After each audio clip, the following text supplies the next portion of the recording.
Medha, I love you. इससे बेहतर दिन नहीं मिलता मुझे, इसीलिए तुम्हें प्रपोज कर रहा हूं आज। सारे मर्द एक जैसे होते हो ना, तुम लोगों को बस एक ही चीज चाहिए। मेधा देखो, तुम गलत सोच रही हो। मैंने तो सिर्फ अपनी फीलिंग बताई है। देखो, अगर तुम्हें नहीं पसंद है तो मैं इस टॉपिक के बारे में कभी बात नहीं करूंगा और ना कभी तुम्हें फोर्स करूंगा। I promise. Sorry sorry Deepak, actually आजकल मेरे साथ हर कोई बस यही कर रहा है, तो मैंने। कौन? प्रमोद?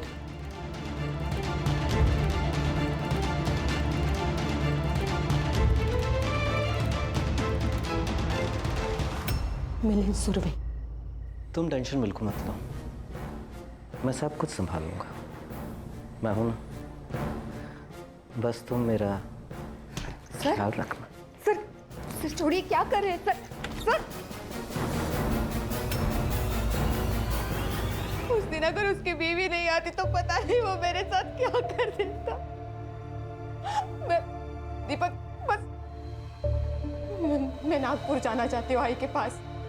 मुझे किसी पे भरोसा नहीं, किसी पे विश्वास नहीं, मुझे यहाँ नहीं रहना। ये मेधा ने कब बताया तुम्हें? सर 4 दिन पहले। सर वो एडमिन को 2 लाख रुपए भी देने वाली थी ट्रांसफर के लिए। और सर मेधा ने यह भी कहा था कि वो अपनी ज्वेलरी बेचने जा रही है। तुम कहाँ थे पिछले 4 दिन? सर मैं बर्तक नगर में था सर, एमएलए की सिक्योरिटी में। ठीक है, जरूरत पड़ी तो फिर से बुलाऊंगा। ठीक है, थैंक यू सर। जय हिंद। जय। तुमने मेधा को मिलिंद सूर्य के पास भेजा था, बताया नहीं? सर मुझे ये बात इतनी बड़ी नहीं लगी। मिलिंद सर काफ़ी अच्छे इंसान हैं। उन्होंने मेरी प्रॉपर्टी डिस्प्यूट में हेल्प की थी, तो इसलिए मैंने उसे रिकमेंड किया।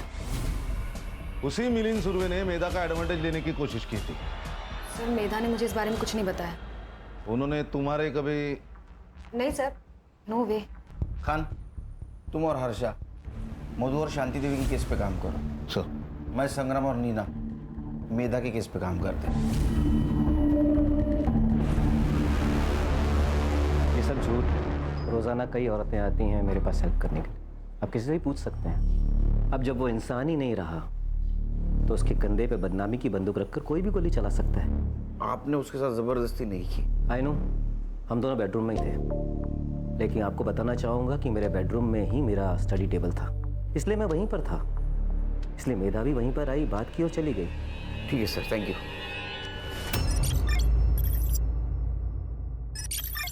सर मैंने सबके रिपोर्ट्स चेक किए, कुछ सस्पिशियस तो नहीं लग रहा सिवाय इस एक कनेक्शन के। सर इन दोनों के बीच काफी कांटेक्ट हुआ है सर, और इनके सोशल मीडिया चैट्स भी है।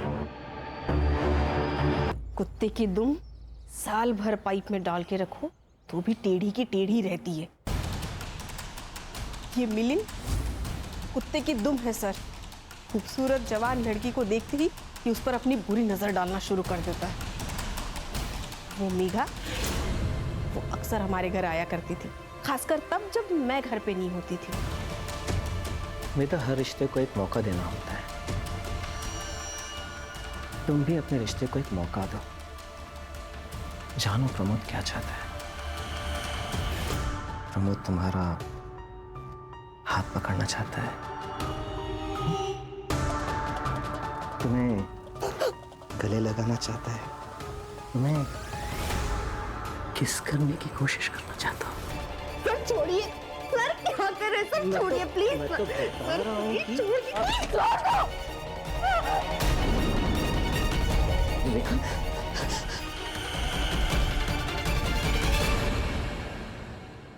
इस मुंह से बताएं सर, एक इज्जती तो सब कुछ है हमारे लिए। मधु को सबसे पहले उसके बारे में पता चला, उसके बाद उसने माँ को बताया। माँ मैं बीमार नहीं हूँ, किसी को लड़के पसंद होते किसी को लड़की, इसमें कुछ गलत बात नहीं है और ये तो नेचुरल है ना माँ। तेरा दिमाग ठिकाने पे है क्या? क्या बोल रही है? अरे हम समाज में क्या मुंह दिखाएंगे? मुझे समाज की परवाह नहीं है माँ, बस आपको और भैया को मंजूर हो इतना काफी है मेरे लिए। पूरे खानदान का नाम मिट्टी में मिला दिया, समाज थूके मारे ऊपर। और आज के बाद नहीं मिलेगी उससे। और मैं मिलूंगी, 10 बार मिलूंगी, 100 बार मिलूंगी। उसने हमारी बात नहीं मानी। शादी के अलावा हमारे पास कोई ऑप्शन नहीं थी। तुम्हें क्या लगता है तेजल ने इस बात का गुस्सा निकाला होगा? हाँ सर, उसको पाने के लिए कुछ भी कर सकती है, जान भी ले सकती है। सर माँ और भाभी को मार के हमें क्या मिल जाता? हमें तो भागना था यहाँ से। हमने सब कुछ प्लान कर लिया था, बस एक अच्छे मौके की तलाश में थे हम दोनों।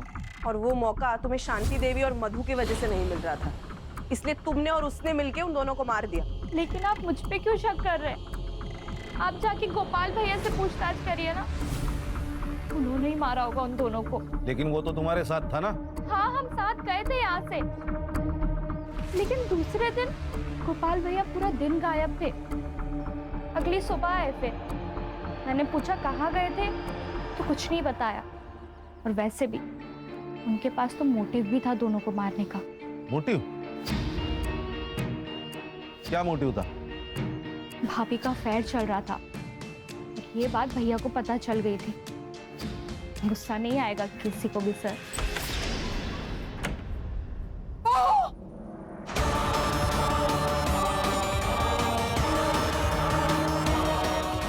सब क्या नाटक लगा है तुम लोगों ने? मुझे शर्म नहीं आई ये सब करते हुए? बताओ बताओ गोपाल को ये सब तू करना चाहिए? बता दो, डरती नहीं हूँ उससे। वैसे भी मैं राजू के साथ अपनी मर्जी से सोती हूँ, वो मेरे साथ कोई जबरदस्ती नहीं करता। तू गोपाल की बीवी है, बीवी और शादीशुदा औरत। माजी शादीशुदा औरत के भी अपने सपने होते हैं, लेकिन आपका बेटा तो खैर। क्या कमी है मेरे बेटे में? आप खुद ही जाके उससे पूछ लो ना। फिर बहुत ज्यादा झगड़ा हुआ उस दिन माँ और भाभी के बीच, इसलिए इसी गुस्से में बदला लेने के लिए मेरे कमरे में एक मोबाइल छुपा दिया और फिर वीडियो निकाल लिया, ताकि सबका ध्यान वहां से भटक के मेरे ऊपर आ जाए। वो वीडियो देख के माँ तो चुप रही, तभी शायद गोपाल भैया को कुछ नहीं बताया। पर सर मुझे ऐसा लगता है ना कि गोपाल भैया को पहले से ही सब कुछ मालूम था। क्या रे, डोमेस्टिक वायलेंस करना क्राइम है, पता नहीं तेरे को? सर मुझे वायलेंट तरीके से सेक्स करना अच्छा लगता है सर।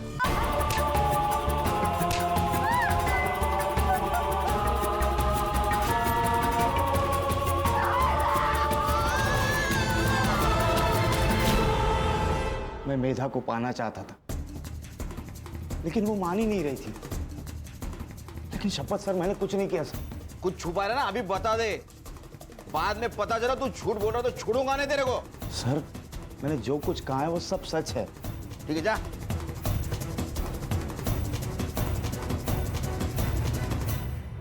सर 16 तारीख को गोपाल की सेलफोन लोकेशन पुणे के किसी आउटस्कर्ट्स एरिया में थी। वहाँ ठीक 12 बजे उसका फोन स्विच ऑफ हुआ और उसके एग्जैक्टली 24 घंटे बाद उसका फोन स्विच ऑन हुआ। ये बात तो तय है सर कि वो पुणे में नहीं था 16 तारीख को। वो गोपाल को लेके आ।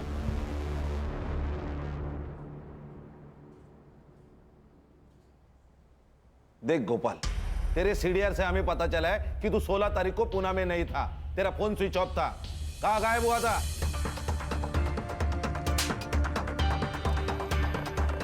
बताता हूँ सर।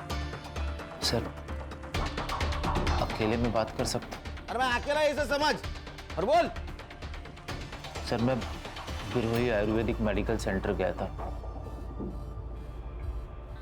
मैं इम्पोर्टेंट हूँ सर, मुंबई के बाहरी इलाके के पास ये सेंटर है। मैं पूरा दिन वहाँ पे ट्रीटमेंट के लिए था, शाम को वापस आ गया।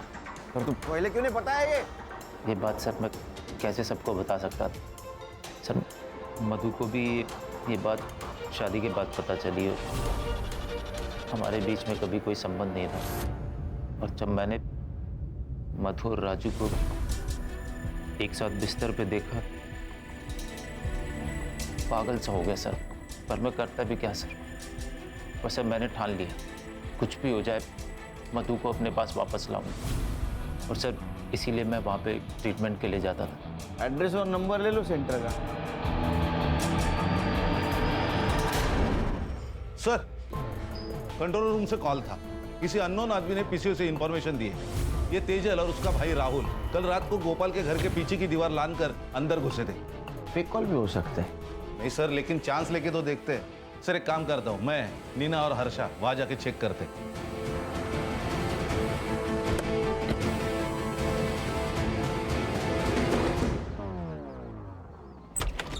अरे क्या हुआ? अरे आप लोग बैठ बैठ।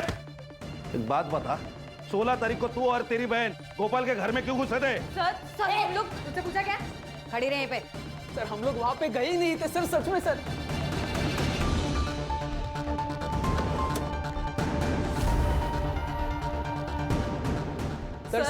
सर आप भरोसा कीजिए, हम कहीं नहीं गए थे उस दिन। तो फिर ये सब ज्वेलरी कहाँ से मिली?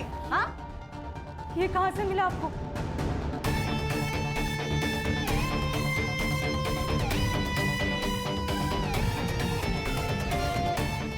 ये वही गहने हैं, ये शांति देवी के गहने जो उस दिन चोरी हुए थे। सर ये यहाँ पे कैसे आए हमें नहीं पता सर, सच में। सर आप हम पे भरोसा कीजिए। ये तो माँ की ज्वेलरी है। पर ये आपको कहाँ से मिली? तुम्हारे गर्लफ्रेंड के घर से। आप झूठ कह रहे हैं। आप सिर्फ तेजल को फ्रेम कर रहे हैं ताकि हम दोनों साथ ना हो सके। तो ऐसा तो नहीं कि तुम दोनों ने मिलकर मधु और तुम्हारी माँ को मार दिया? नहीं सर, आप गलत समझ रहे हैं। सर ये ज्वेलरी तो जूड़ी में थी, इसमें सिर्फ एक कंगन और एक झुमका मिसिंग है। क्या तेजल ने बेचे होंगे? एक काम करो, इस ज्वेलरी के सारे डिटेल्स ले लो। Okay sir. सर मैंने सबके रिपोर्ट्स चेक किए, कुछ सस्पिशियस तो नहीं लग रहा सिवाय इस एक कनेक्शन के। सर इन दोनों के बीच काफी कांटेक्ट हुआ है सर, और इनके सोशल मीडिया चैट्स भी है।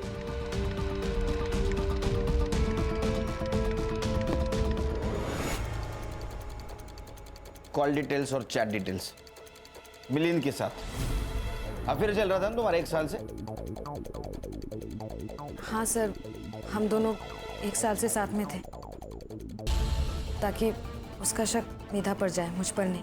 तंग आ गई थी मैं अपने पति की रंगरेलियों से, और वो मेधा, उस मेधा के साथ तो मेरे पति का कोई तो चक्कर था। इसलिए प्लान बनाया ना आपने? ये हिस्ट्री शीटर सनी एड़ा के नंबर पे बात की क्यों? तो क्या करती मैं?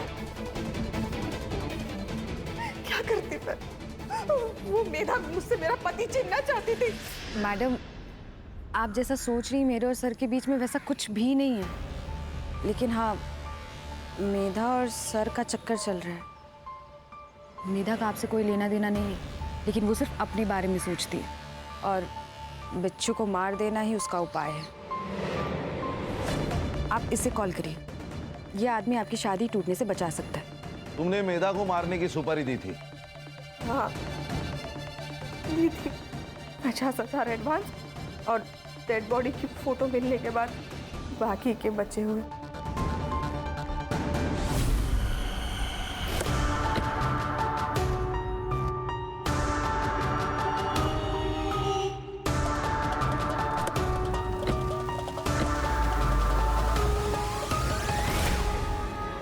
साहब, मैंने रेखा मैडम से 1 लाख रुपए लिए थे, और मेधा जब ज्वेलरी शॉप से निकल रही थी तो मैं उसका पीछा कर रहा था। मैं उसका पीछा कर रहा था और वो किसी और का पीछा कर रही थी।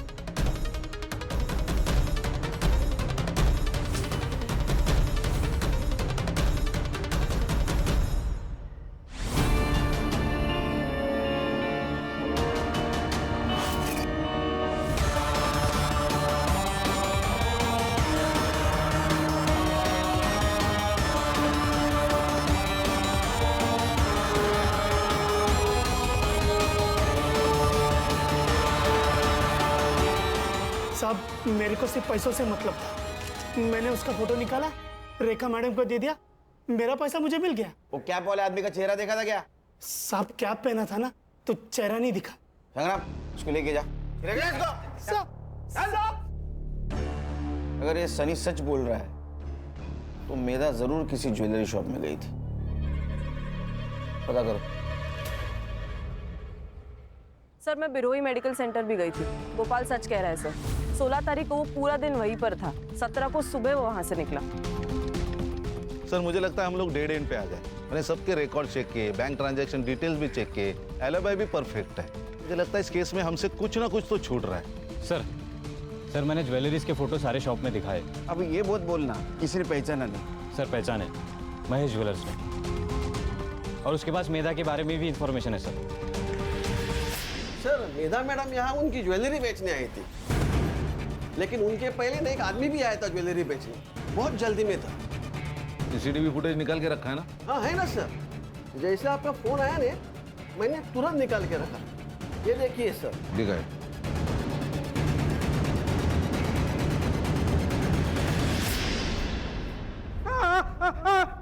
बताता हूँ बहुत कर्जा हो गया था। एक नया बिजनेस स्टार्ट किया था, फ्लॉप गया। गोपाल मेरा बहुत अच्छा दोस्त है, मुझे सब बता था। तो उसने बताया था कि चाची ने सारिका की शादी के लिए 3 लाख के गहने बचा के रखे। तभी प्लान बनाया कि उन लोगों को पुणे बेचकर घर लूटूंगा। चाबी कहाँ से मिली? साहब जो बिजनेस फ्लॉप गया ना, वो ताले चाबी का बिजनेस था। होशियार निकला। मैं गोपाल के घर की चाबी की डुप्लीकेट की बनाने के लिए रात को उसके घर गया था और वहीं बैठ के मैंने चाबी बनाई। मुझे लगा घर में कोई नहीं होगा, तो मैं चला गया चोरी करने। मुझे किसी को मारना नहीं था, पर अगर मैं उन लोगों को नहीं मारता तो मैं चोरी नहीं कर पाता। मुझे पैसों की बहुत जरूरत थी सर, बहुत जरूरत थी।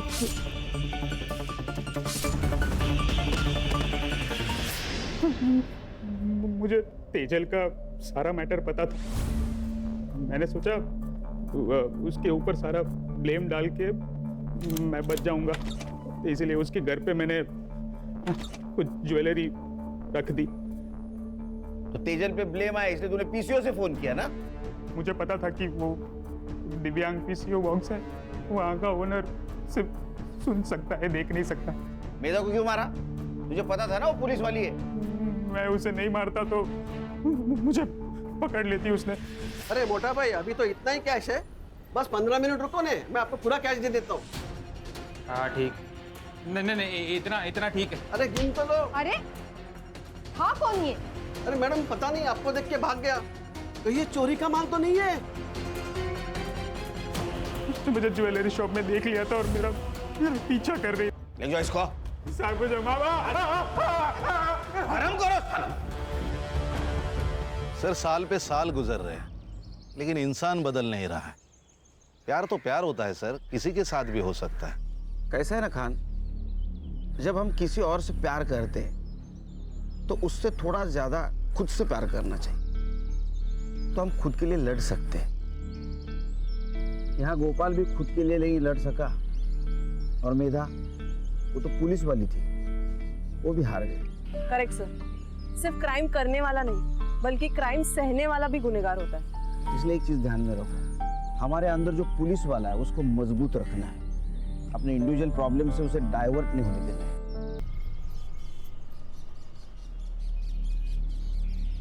लगता है उमेश 7:30 चल रही है। समझ में नहीं आ रहा भाई, क्या करूं? गोपाल तो ज्यादा टेंशन मत ले, जोड़िया ना ऊपर वाला ही बनाते हैं। यार सारिका के लिए ना अच्छा रिश्ता ढूंढ रहा हूं, पर मिल ही नहीं रहा। पूरी रात इस टेंशन में नींद भी नहीं आती मेरे भाई।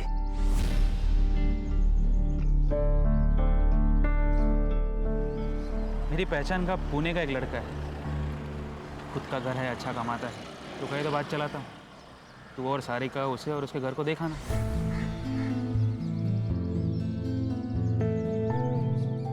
सच कह रहा भाई? भाई मेरे, सारिका मेरे बहन जैसी है, लड़का अच्छा है। तो बस इतना बता कब जाना है, मैं उन्हें इन्फॉर्म कर देता हूँ।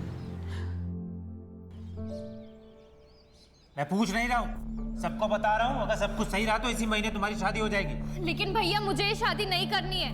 आपने मेरी मर्जी पूछी एक बार?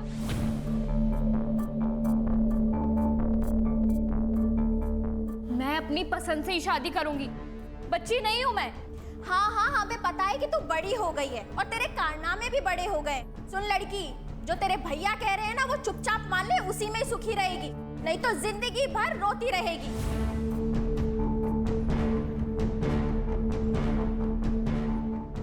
भैया वो समझाती क्यों नहीं हो? कुछ बोलो ना प्लीज।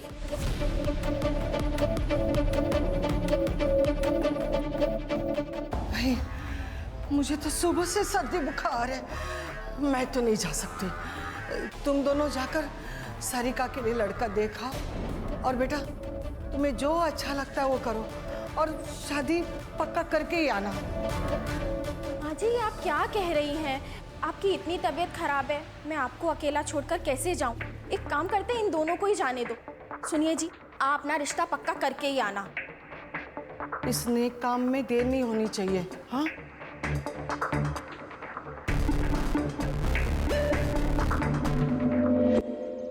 हेलो, मैंने तुमसे कहा था ना भाग चलते हैं, लेकिन तुमने मेरी बात नहीं सुनी। कल भैया मुझे पुणे लेके जा रहे हैं लड़का देखने। नहीं, मुझे शादी नहीं करनी है, मुझे तुम्हारे साथ रहना है। अब तुम ही कुछ करो वरना मैं यहाँ अपनी जान दे दूंगी। भाभी नहीं, भाभी नहीं, तुझे मना किया था इससे बात नहीं करने के लिए, तू नहीं सुनेगी। रुक, तुझे बताती हूँ। गोपाल, ये देखो तुम्हारी बहन के कारनामे। मना किया था ना तुमने बात करने से, फिर भी नहीं सुधरी है। तुम्हारे खानदान का नाम खराब करके रहेगी। अरे कुछ करो, का नाम खराब करके रहेगी।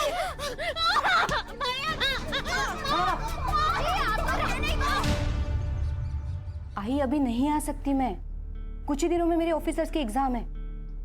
ये एग्जाम पास कर ली ना, पोस्ट भी बढ़ जाएगी और सैलरी भी।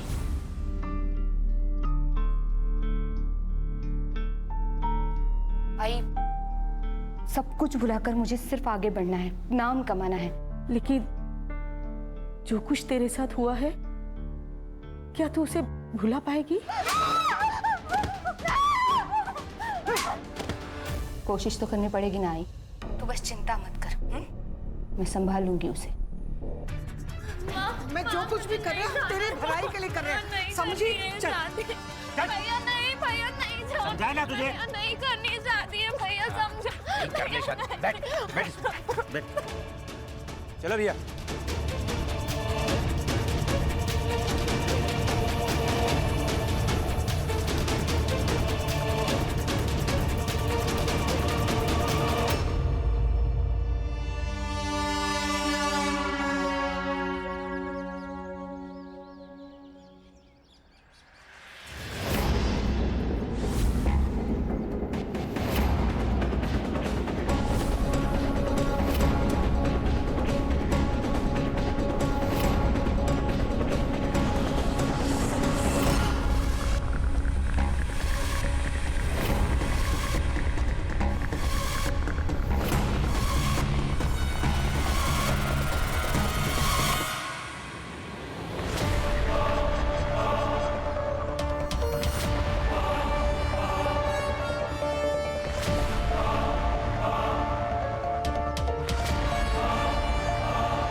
तुम तो बस गोपाल के बाहर जाने की राह देखते रहो।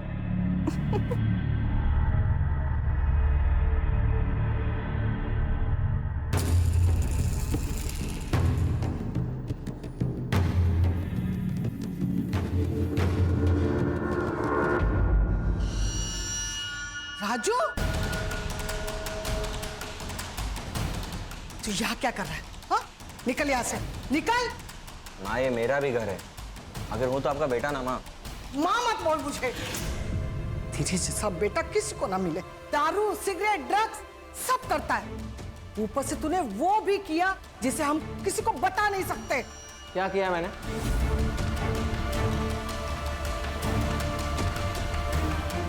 यहाँ पे ना अपने सबके किए की सजा मिल रही, सिर्फ मुझे मत बोलना। माँ जी खाना खा लेने दीजिए, फिर चला जाएगा। तू तो बीच में बोली मत, समझी? सारिका, सारिका, सारिका कहाँ है? वो अपने मामा के पास गई है। तू निकल यहाँ से।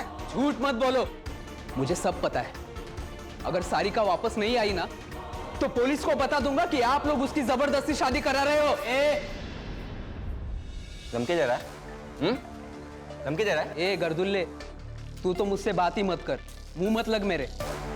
सारिका की जबरदस्ती शादी में होने नहीं दूंगा, समझा? तेरी तो छोड़ो मेरे भाई को। तू हटना रे, हट। काकू प्लीज बचा लो, काकू प्लीज उसे रोको ना, प्लीज काकू बचा लो मेरे भाई को। ये बात ना तुझे तेरे भाई को यहाँ लाने से पहले सोचनी चाहिए थी। छोड़ो मेरे भाई को, छोड़ो ना, छोड़ो, मेरे भाई को, प्लीज छोड़ो उसे। छोड़ो ना, छोड़ो मेरे भाई को, छोड़ो। तेजल, तेजल, निकल तू निकल। साले, निकल। आज के बाद दिखा ना, तो मुझसे बुरा कोई नहीं होगा। तो क्या कर लेगा? हाँ, तुम लोगों ने अगर सारिका की जबरदस्ती शादी की ना, तो जान ले लूंगा सबकी। निकल, चल निकल यहाँ से। चल तेजल। ए, तू इतनी रात को यहाँ क्या कर रहा है?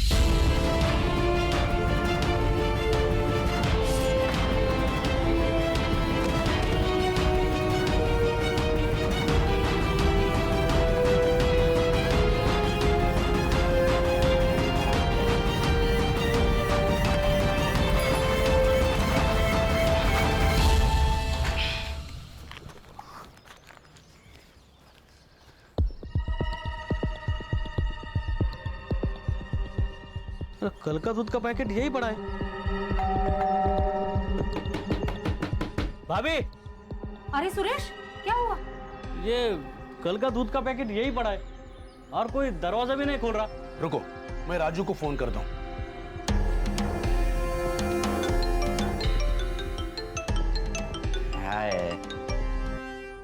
हेलो। अरे राजू, घर में कोई नहीं है क्या? कोई दरवाजा नहीं खोल रहा है। मेरे को क्या मालूम, कहीं गए होंगे। तू फोन रख रहे।